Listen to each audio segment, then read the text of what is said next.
Hello दोस्तों, स्वागत है आप सभी का कॉमेडी टॉक्स में। और आज हम बात करेंगे कि एसएससी का जो अभी पेपर होने वाला है सीजीएल का दिसंबर में, उसके लिए हम कैसे पढ़ें, क्योंकि अभी बहुत कम टाइम बचा है। अभी अक्टूबर स्टार्ट हो चुका है और अभी 2 महीने ही रहे हैं। अक्टूबर और नवंबर ही सोच के चलिए, दिसंबर में कभी भी आपका पेपर हो सकता है। तो उसके लिए हमें कैसे पढ़ना चाहिए, कम टाइम में हमें कैसे अच्छा पढ़ना चाहिए, क्योंकि अभी पैटर्न भी बिल्कुल चेंज है।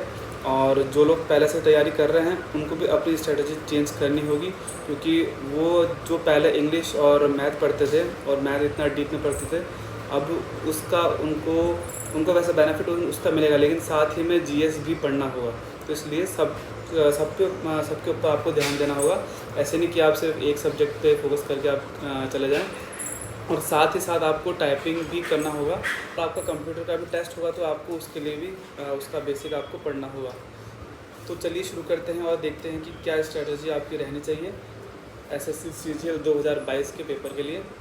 तो दोस्तों, सबसे पहले आपका होगा प्री, और प्री आपका वैसा ही होगा जैसा पहले होता था, तो उसके अंदर कुछ भी चेंजेस नहीं है।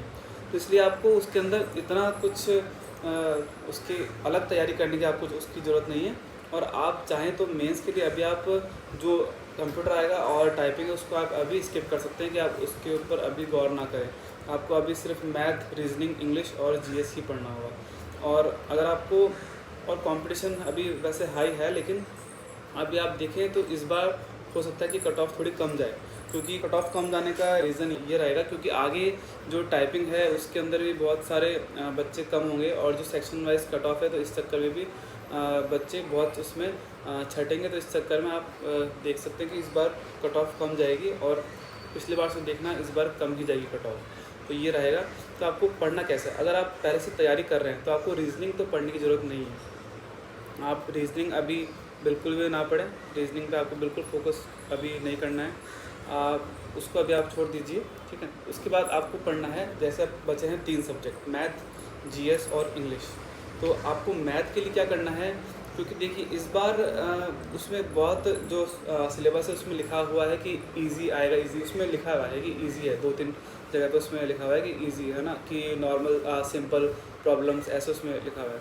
तो और पैटर्न चेंज हुआ है, तो ऐसा ही लग रहा है कि इस बार पेपर ईजी आने की संभावना है। तो इसलिए आप देखें तो जो बच्चे पहले से कर रहे हैं, जिनका मैथ पहले से कर रखे हैं वो और सीजीएल के लिए पढ़ रखा है, तो उनको इतनी कुछ प्रॉब्लम आएगी नहीं, उनको पढ़ने की भी इतनी कोई ज़रूरत नहीं है। लेकिन जो लोग अभी नए आए हैं, जो अभी फ्रेशर्स हैं, जो अभी मतलब तैयारी में लगे हैं सीजीएल की, उनके लिए ये कहना चाहूँगा कि वो लोग अभी सिर्फ एनसीईआरटी पढ़ें।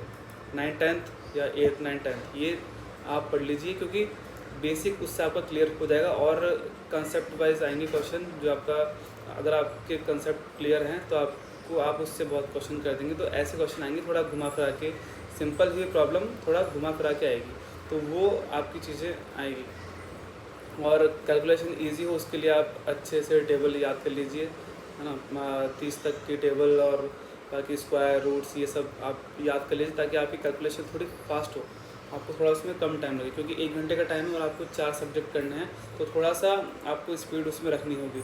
तो इसलिए आपको बेसिक, अगर आप फ्रेशर है तो आप एनसीईआरटी पढ़ें, और उसके बाद आपको बता दूँ कि आगे क्या करना है। तो एनसीईआरटी आपको पढ़ना है, खास करके 9th-10th और 8th भी अगर आप पढ़ लें तो और भी अच्छी बात है। तो 8th-9th-10th की आपको एनसीईआरटी पढ़नी है, टॉपिक वही पढ़ने हैं जो सीजीएल में आएंगे। आप एक्स्ट्रा कुछ मत पढ़िएगा, जो सीजीएल में आएंगे वही टॉपिक पढ़ने, जो आएंगे नहीं वो आपको पढ़ने नहीं है। और आप पढ़ने से पहले एक बार आपका जो सिलेबस है सीजीएल का वो आप एक बार देख लीजिएगा, क्योंकि जो प्री का है सिलेबस और जो मेंस का है वो दोनों थोड़े अलग हैं।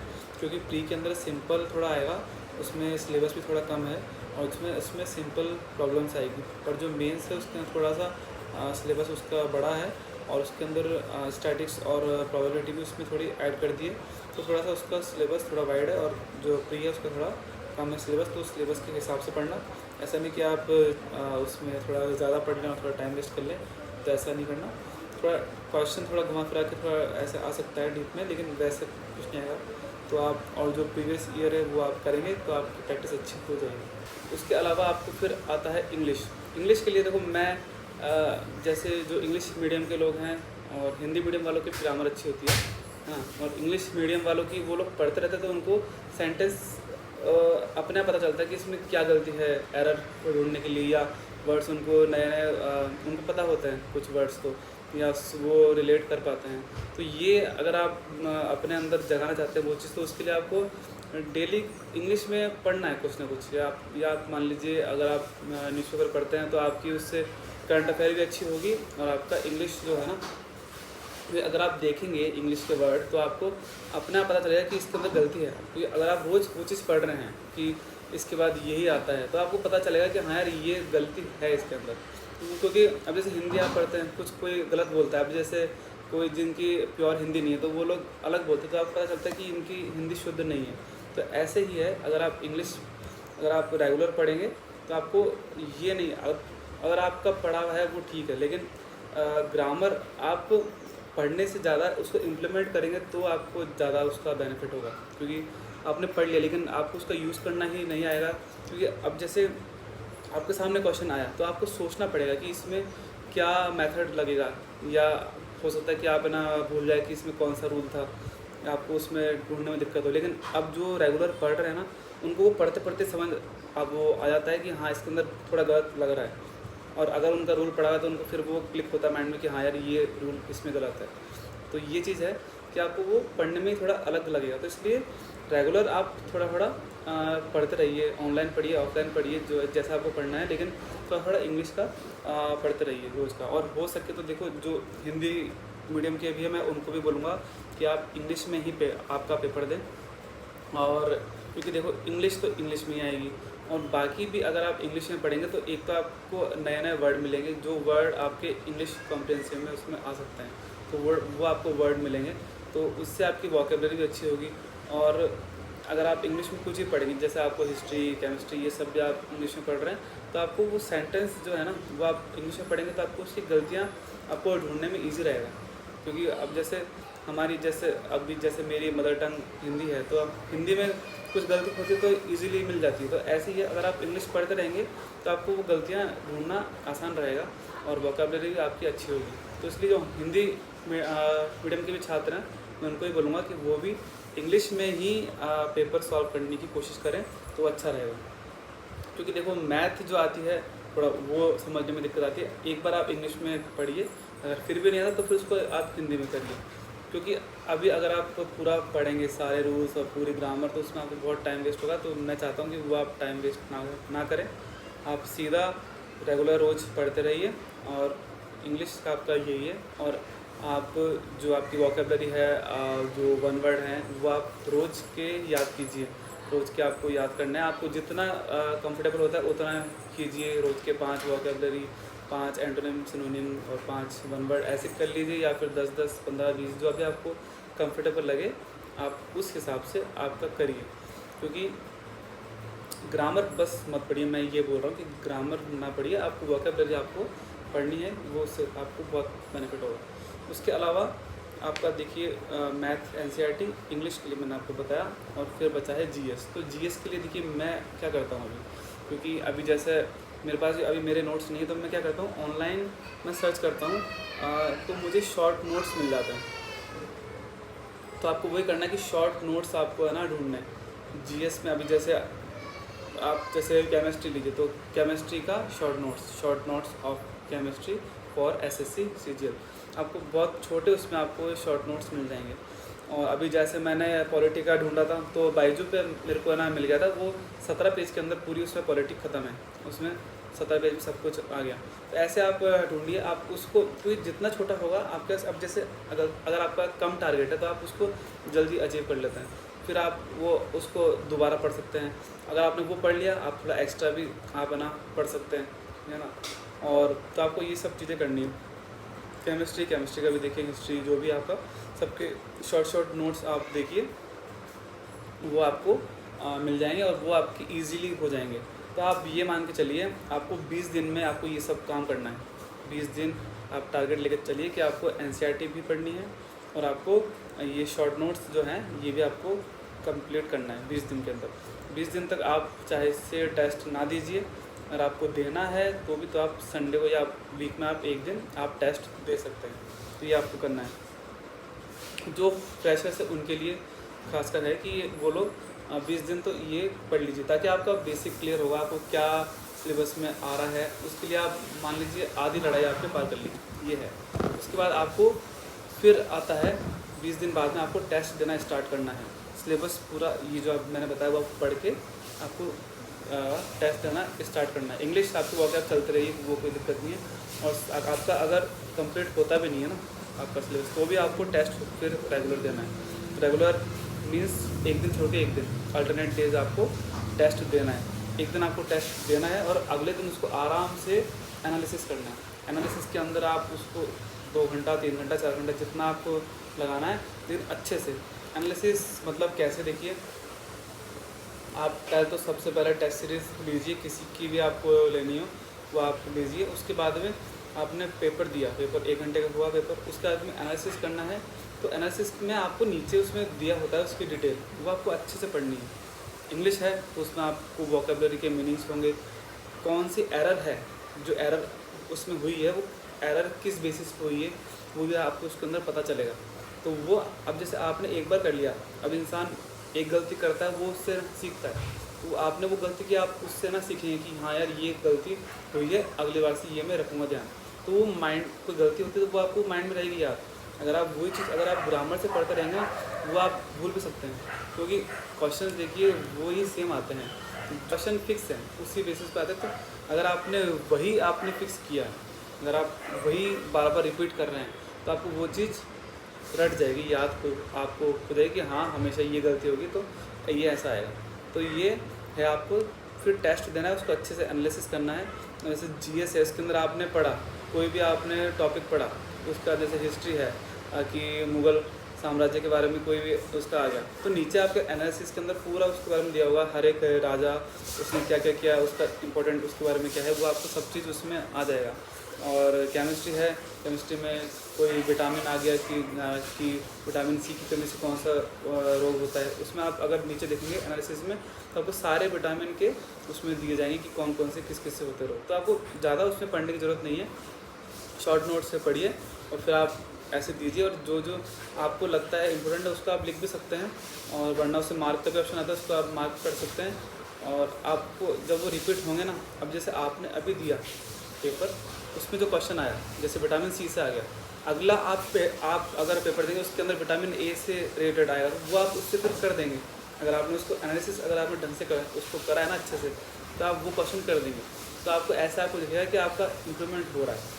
और अगर आप फ्रेशर हैं, आप फर्स्ट टाइम पेपर दे रहे हैं, टेस्ट दे रहे हैं, ऑनलाइन टेस्ट आपने दिया, उसके अंदर आपके मार्क्स अगर आपके कम आ रहे हैं, मान लीजिए कि 50 नंबर आ रहे हैं, तो भी आप निराश ना होए, वो इम्प्रूवमेंट होगा। अगर आप अगला टेस्ट देंगे, एक वीक बाद में इम्प्रूव होगा 60, फिर 70, फिर 80, 90, 100, तो उसके ऊपर जाएगा, अपना इम्प्रूवमेंट होगा, क्योंकि आप गलतियों से आप है ना सीख रहे हैं। अब जैसे रीजनिंग है, उसमें आपकी एक गलती हुई, लेकिन अगली बार आपको पता रहेगा कि ये कैसे करना है क्वेश्चन, आप सीख जाइए कि वो क्वेश्चन कैसे करना है। मैथ है कि वो क्वेश्चन कैसे करना है, अगर इस टाइप का क्वेश्चन आया तो हमें कैसे करना है। तो इसलिए आपको मेन फोकस रखना है टेस्ट सीरीज़ पे। आपको इसका फंडा यही है, आपको सिर्फ टेस्ट सीरीज़, आपको रेगुलर टेस्ट देने हैं, अल्टरनेट डेज दीजिए टेस्ट, बिल्कुल मस्त होके आपको टेस्ट देना है। और जब दिसंबर स्टार्ट हो जाए, आपको फिर रोज़ टेस्ट देना है, एक टेस्ट, और उसका एनालिसिस करना है, एक्स्ट्रा कुछ नहीं पढ़ना। उससे क्या आपकी एक तो स्पीड अच्छी होगी, क्योंकि आपको 1 घंटे पेपर करना है, तो आपकी स्पीड उससे अच्छी होगी। और साथ ही साथ आप जो गलतियाँ कर रहे हैं उससे आप सीख रहे हैं, तो वो गलतियाँ आप दोबारा नहीं करेंगे, तो उससे आपका स्कोर अच्छा होता जाएगा। जैसे एक क्वेश्चन की गलती से आपने सीखा, वो क्वेश्चन आप अगली बार सही करेंगे तो आपका नंबर उस पर इंक्रीज़ हो रहा है, आपका स्कोर उससे धीरे धीरे अच्छा होता जाएगा। तो ये है, क्योंकि बहुत लोग मेरे से पूछते रहते हैं कि कौन सी बुक प्रीफर करें, कौन से क्या है। देखो सब में सिलेबस सेम होता है, जैसे मैथ करनी है तो सिलेबस सेम है, क्वेश्चन सेम है, और जो पिछली बार वाला था लोग जो करते थे प्रीवियस ईयर, तो वो है। और अभी जैसे प्री है तो उसमें भी आप प्रीवियस ईयर भी होते हैं, जो टेस्ट सीरीज लेंगे उसमें प्रीवियस ईयर होते हैं, तो अब वो कीजिए, ज़्यादा उसको प्रेफरेंस दीजिए कि वो तो आपको सारे करने ही हैं, तो वो करना है, तो उससे आपको बहुत बेनिफिट होगा। क्योंकि मैं देखिए खुद भी मैं ना बुक्स इतना पढ़ता नहीं हूँ, क्योंकि मुझे मैं पहले ऑनलाइन पढ़ता था यूट्यूब से, और फिर उसके बाद में ये शॉर्ट नोट्स से पढ़ता हूँ, और मैंने ऐसे ही पढ़ा है। पहले कोचिंग की तो उसकी भी नोट्स थे, और वो अभी पता नहीं कहाँ हैं, तो इसलिए मैं शॉर्ट नोट्स और वैसे पढ़ता हूँ, और टेस्ट देते देते अपना आप इम्प्रूवमेंट होता है। और उसके बाद जब प्री हो जाए आपका, उसके बाद फिर आप टाइपिंग में और कंप्यूटर पढ़ने में आप उस पर भी आप ध्यान दीजिए। ये है, तो आपको ये सब चीज़ें करनी है। और भी अगर कुछ डाउट होता है आप पूछ सकते हैं। और आपको अगर शॉर्ट नोट्स मिलते नहीं हैं तो उसके लिए भी मैं डाउनलोड करके मैं उसका लिंक डाल दूँगा, तो वो भी आप देख सकते हैं। वरना आप खुद सर्च कीजिए आपको, क्योंकि उसमें बहुत सारे अलग अलग उसके नोट्स मिलेंगे आपको अलग अलग वेबसाइट पे। तो आपको जो इजी लगते हैं, जो आपको अच्छे लगते हैं पढ़ने में, किसी में डायग्राम के साथ में दिया होगा, किसी में सिंपल होगा, तो आपको जो अच्छा लगे वैसा पढ़ सकते हैं। किसी को फ़ॉन्ट मोटे अच्छे लगते हैं, जैसे मेरे को भी फ़ॉन्ट बड़े होते हैं तो थोड़ा पढ़ने में इंटरेस्टिंग लगता है, फ़ॉन्ट पतले होते हैं तो इतना मज़ा आता नहीं। तो वो है, क्योंकि अब जैसे अगर आप मोटी बुक लेके बैठते हैं कि मुझे इतनी मोटी बुक पढ़नी है, जैसे राकेश यादव की जो है इतनी मोटी बुक है, वो आप मैंने भी बहुत बार लेके मैं भी उसको बैठा हूँ, लेकिन जब करता हूँ ना तो वो उसको इतनी मोटी बुक देख के थोड़ा होता है कि इतनी मोटी कब होगी पूरी, या फिर ये लुसेंट है उसके अंदर बहुत बारीक फॉन्ट आता है कि वो कब होगी पूरी, कितनी बार पढ़ें, मतलब ऐसा लगता है कि देखिए क्या इतनी मोटी बुक कैसे पढ़ेंगे। लेकिन जब शॉर्ट नोट्स पढ़ता हूँ तो उसमें होता है कि अरे ये तो इतना सा है, पढ़ लेंगे इसको। वो जब पढ़ लेते हैं उसके बाद फिर सोचते हैं कि चलो थोड़ा और पढ़ लेते हैं, थोड़ा और पढ़ लेते हैं, फिर ऐसे टॉपिक वाइज फिर भी उसको पढ़ लेता हूँ कि अब जैसे अगर आप टेस्ट सीरीज़ आप दे रहे हैं तो इसमें ये भी देखा है मैंने कि अब जैसे आपके आ गया कि 5th PM कौन सा था, तो अब आप देखेंगे कि यार ये तो मेरे को ना पता ही नहीं, फिर आप करेंगे सर्च कि यार 5th PM कौन सा था, फिर आप सारे PM आप ना देखेंगे कि शुरू से लेकर इंडिपेंडेंस के बाद में कौन कौन से PM आए, उन सब की आप लिस्ट देखेंगे, उनके टाइम में क्या क्या हुआ। फिर आप राष्ट्रपति की भी देखेंगे कि भाई कौन कौन से ये राष्ट्रपति थे। तो आप ऐसे करके आप नई नई चीज़ें सीखनी है, लेकिन बुक्स में ये चीज़ें आप इतना देख नहीं पाएंगे। तो ये है, इससे आपका करंट भी अच्छा होगा और आपका GS भी अच्छा होगा। तो इससे आप देखिए आपका स्कोर भी अच्छा होगा, और आपके कुछ ऐसे क्वेश्चन होंगे जो आपके टेस्ट सीरीज़ जो आप देंगे उसमें भी आपके आएंगे, और वो आपके एग्ज़ाम में भी वैसे वैसे क्वेश्चन आएंगे। वॉकैब से भी आते हैं सेम, और वो ही क्वेश्चन आपके वॉकैब से भी आएंगे, GS से भी आएंगे, मैथ से भी वो आपके क्वेश्चन उसमें रिपीट होंगे। तो इस चीज़ का ध्यान रखिएगा। आप 20 दिन तक आप कर लीजिए, उसके बाद आपको सिर्फ टेस्ट में लगना है, अल्टरनेट टेस्ट आप दीजिए, और आप थोड़ा चाहे से पढ़ सकते हैं। स्टैटिक GK पढ़ लीजिए साथ में, स्टैटिक GK। और लोगों का होता है कि टाइम कैसे निकाले, कैसे पढ़े। अभी जैसे मैं भी जैसे ऑफिस में भी मैं ऐसे पढ़ता हूँ, जैसे काम कर रहे हैं, ईयरफोन लगाया हुआ है, करंट अफेयर्स सुन लिया, या फिर स्टैटिक GK सुन ली, काम कर रहे हैं और सुन रहे हैं, है ना। अब जैसे हिस्ट्री है, हिस्ट्री की स्टोरी टाइप में सुन लिया उसको, हिस्ट्री भाई क्या है वो चल रहा है, एक बार नहीं तो 3-4 बार सुन लिया, तो वो चीज़ें याद होती रहती हैं। अभी जैसे खाना बना रहे हो, अगर आप तैयारी कर रहे हो तो आप खाना बनाते होंगे या और कुछ कर रहे हो, तो तब भी आप इस खाना बना रहे हैं तो आप सामने उसको रख दीजिए और स्टैटिक GK आप पढ़ सकते हैं, करंट अफेयर आप पढ़ सकते हैं, वोकैब्स पढ़ सकते हैं। मैथ के लिए तो आपको बैठना पड़ेगा, पर ये सब चीज़ें आप वैसे पढ़ सकते हैं। रीजनिंग का कोई आपको स्पेसिफिक कोई टॉपिक आपको आने लगा, उसमें दिक्कत आ रही है, तो वो भी आप देख सकते हैं। तो रीजनिंग में वैसे टाइम वेस्ट मत करना, सिर्फ जो टॉपिक है जिसमें आपको दिक्कत है वही पढ़ना आपको बस। तो ये है, तो टाइम निकालने के लिए बस ये बोलूँगा कि जैसे मैं भी पहले खाना बनाते हुए पढ़ता था, तो खाना बना रहा हूँ, साथ में रखा हुआ है रोज़ का एक स्टैटिक टॉपिक, वो आप करना है पूरा स्टैटिक GK का। कभी हाईवे पढ़ लिया, कभी जो हमारे ये नेशनल पार्क हैं, सेंचुरीज़, ये पढ़ लिया, कभी रिवर कौन सी रिवर के पास में कौन सी सिटी है, तो ये सब चीज़ें पढ़ ली, रिवर्स कौन सी है, जो भी आप ऐसे करते करते आप बहुत कुछ ना पढ़ लेंगे, और वो आपको धीरे धीरे याद होता रहेगा। कुछ ऐसे ट्रिक के साथ में बताते हैं, वैसे भी आप पढ़ सकते हैं। तो बस मेरा ये है कि आप टाइम ज़रूरी नहीं है कि आप सिर्फ बैठ के आपको पढ़ना ही है, कुछ करते हुए भी आप पढ़ सकते हैं। बस मेरा ये है कि आप घूमते फिरते मतलब ऐसे कुछ काम कर रहे हैं तो भी आप पढ़ सकते हैं। ऐसी चीज़ें जो सिर्फ सुननी हो, क्योंकि सुनने से भी बहुत कुछ याद होता है। और आजकल तो शायद अब जैसे लुसेंट है, उसका ऑडियो भी आता है कि आप उसको लुसेंट को पूरी को आप सुन भी सकते हैं, तो ऐसा भी आता है, तो वो भी आप ट्राई कर सकते हैं। तो यही है पूरा स्ट्रेटजी। अगर आपको ये अच्छी लगी हो तो आप वीडियो को लाइक कर दीजिए, चैनल को सब्सक्राइब तो आपने कर रखा होगा, और अगर आपने नहीं कर रखा हो तो आप इसे सब्सक्राइब भी कर दीजिए, और जो साथ में बेल का आइकन है उसको भी आप प्रेस कर दीजिए, ताकि आपको नेक्स्ट जो वीडियो है उसका आपको नोटिफिकेशन मिल जाए। और कोई डाउट हो तो नीचे कमेंट आप कर सकते हैं। तो मिलते हैं अगली वीडियो में, तब तक के लिए tata bye bye, take care.